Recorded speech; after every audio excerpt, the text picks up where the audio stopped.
Are you moving to Sweden with your family and wondering about daycare and schooling for your kids? Then this video is a must watch for you. Make sure to stay with me to the end, as I'll be sharing with you everything you need to know about daycare, about primary and secondary schools in Sweden, especially if you are an immigrant. So without wasting much time, let's dive into today's video.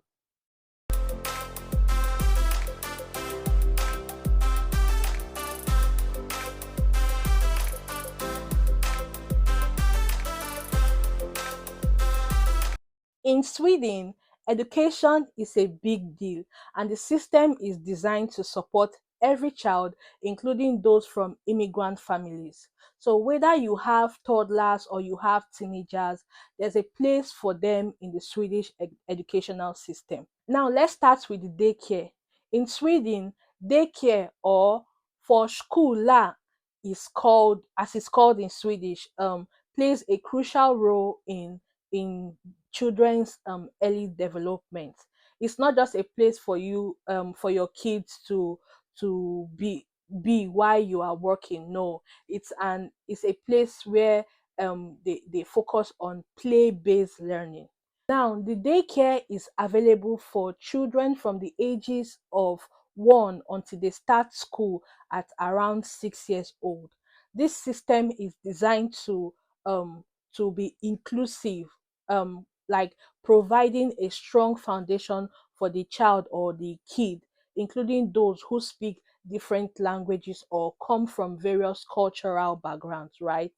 Now, for you to apply for this daycare, you need to enroll your child in the daycare. You will need to register with your local municipality. So in Sweden, municipality is like, we call it commune, right? As it's called in Swedish. Most communes have online portal where you can submit your application, select the preferred daycare centers, and provide information about your child's need.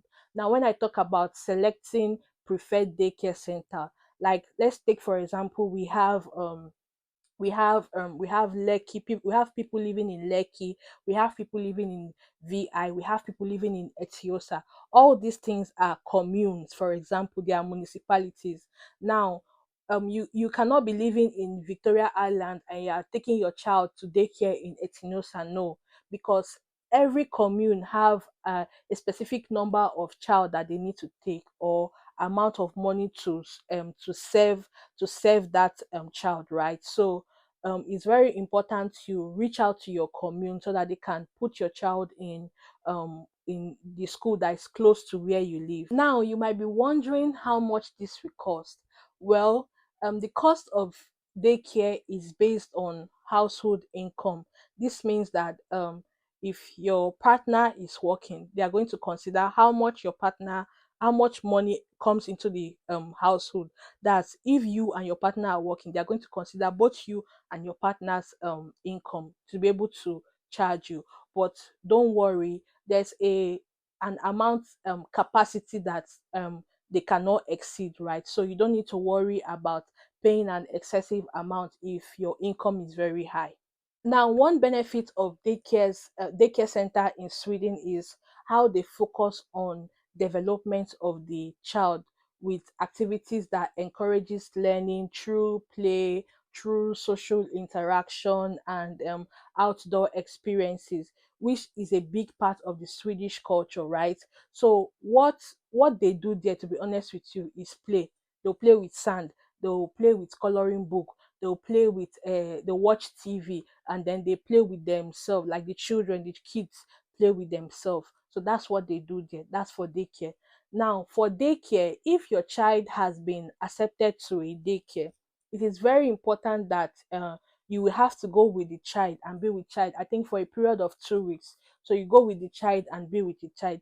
I think they do this so that the child gradually eases himself into the system. So after about 2 weeks, they feel the child is comfortable enough to interact with other of his classmates or of his playmate, right? So that's how it's done here. So you as a parent, be prepared to go for for the first 2 weeks. You'll be going to the school with your child. Now, the daycare is usually 3 hours or 4 hours thereabout. I think 9 a.m. to 12 or 9 a.m. to 1. Now, there's something we call free tid. In English, it means free time. Now, if probably you and your partner are working like full time, your husband is working, the wife is working.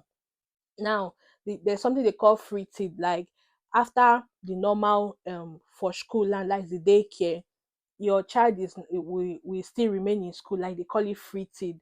So free tid closes between the hours of 5 p.m. and 6 p.m. It just gives the parents the opportunity to still focus on their work. Then after they close from work, they can come and pick the child, right? So for this, you also need to pay an amount of money. Of course, it's not usually so much, but you have to pay an amount of money. Now, let's talk about the primary school in Sweden. Primary education in Sweden, known as grundskola, is a compulsory for children between the ages of 7 to 16. Now, it's divided into different stages. We have the lower primary, that's the one we call grade 1 to 3. We have the middle primary, grade 4 to 6, and the upper primary, we have grade 7 to 9. Now, if you are an immigrant, let's assume you just arrived and your son or your daughter is between the ages of 7 or 8 or 9, they will likely begin in what we call the preparatory class. Now, this class is designed to help them integrate into the Swedish school system.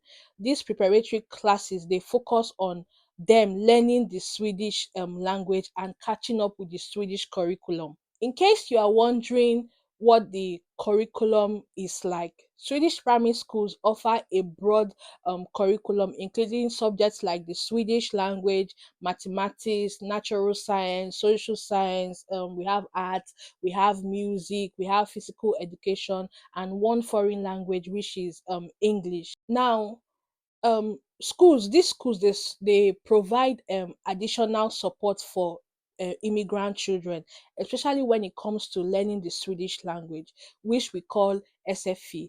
Every child has individual learning plans tailored to their needs, and the school provides support to each and every child, so you don't need to worry if your child is going to pick up. In fact, to be honest, the children speak Swedish very fast. In less than 3 months, they started speaking Swedish. Yes, in less than 3 months. So you don't need to worry. They offer them a whole lot of support.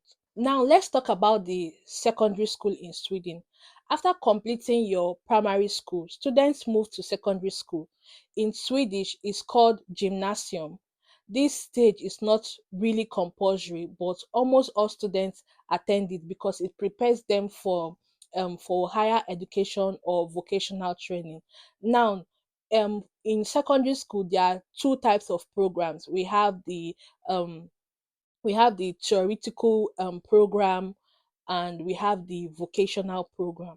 Now, for the theoretical program, we have um, courses like, or subjects like, we have sciences, we have social sciences, and they have arts. Now, this program prepares the student for university degree or university education. While the vocational program, as the name sounds, vocational is almost like practical. You learn practical skills and training in the field that interests you. These fields could be health, it could be engineering, it could be business. Now, most Swedes, they go to these vocational programs as it helps them to break into the job market. That's why we you see a lot of jobs in Sweden. You can see carpenter there, you can see plumber, you can see electrician, you can see wood constructor.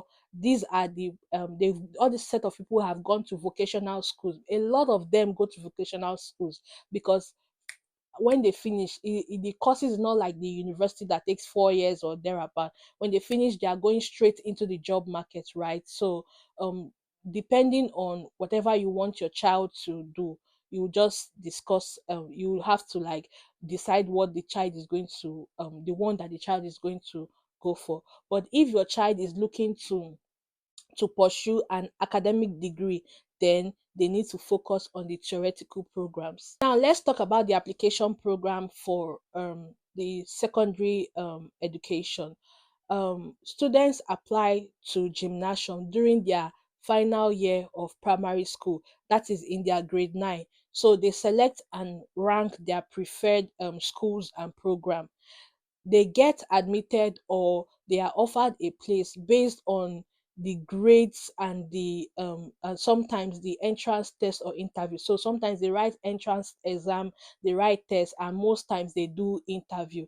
Now before they go for this application or before they apply, the school like they organize like a guidance and counseling section with the child in order to get to know the child better, get to know their interests, what they really like to do, so that they can advise them better on the kind of program or kind of course they need to pursue. So the guidance and counselor just advises them on the right path that they need to go through. And for immigrant students, there is also support for them. So in case they don't understand Swedish, they have support for them that they will just help them, tell them what to do, and they'll be good.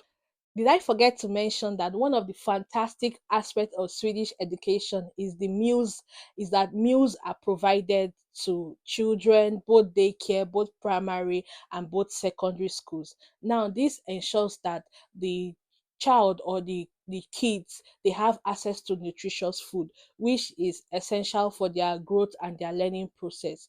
Now, in daycare centers, children are provided with breakfast, they're provided with lunch, and then they give them snacks. So but if your child has an allergies or they have like cultural dietary supplement or food that they eat or they don't eat, don't not to worry yourself. These will be put into consideration and your child will still fit in. Now sometimes when you enroll your child, like you as a parent, they'll give you the list of the food timetable that they eat for the week or they'll be eating for the week. I think they usually change it every week. They change it. Now it's now left for you to check and say, oh, my child is allergic to nuts, my child is allergic to this, and they will note that and they will not give it to your child. So yes, feeding is a big thing here in schools in Sweden. As a parent, staying involved in your child's education learning is very crucial in Swedish schools because the schools encourage parents to be actively involved in their child. So they have a lot of um, parents meeting. They want the parents to come to the children's school activities. You understand? So they want you as a parent to be involved in your child. So sometimes they could call you to discuss how your child is faring, how their learning pace, if they are slow, if they are fast. They could tell you, they will give you advice on what to do at home or what not to do at home. So just know that you as a parent will also be involved in the child. Now, I understand that moving to a new country can be challenging, but in Sweden, in Sweden schools, they have a well-structured system that can help your child to integrate and thrive very well. So do not worry so much if your child is going to do well or if your child is going to integrate better in Swedish schools here. So but if you have any questions, please feel free to communicate with your commune or your municipality. If you need help, if you need office to for office to get information, reach out to the municipality. They have a website. Different municipality have different websites, so you get to find that out and ask them questions. That's it for today's video. I hope you found this video helpful, and don't forget to give this video a thumbs up, subscribe for more information, and if you have any questions or video requests, please drop them in the comment section, and I'll be glad to make a video for you on that. So until I come your way next time, thank you for watching, and I'll see you in my next video. Hey though.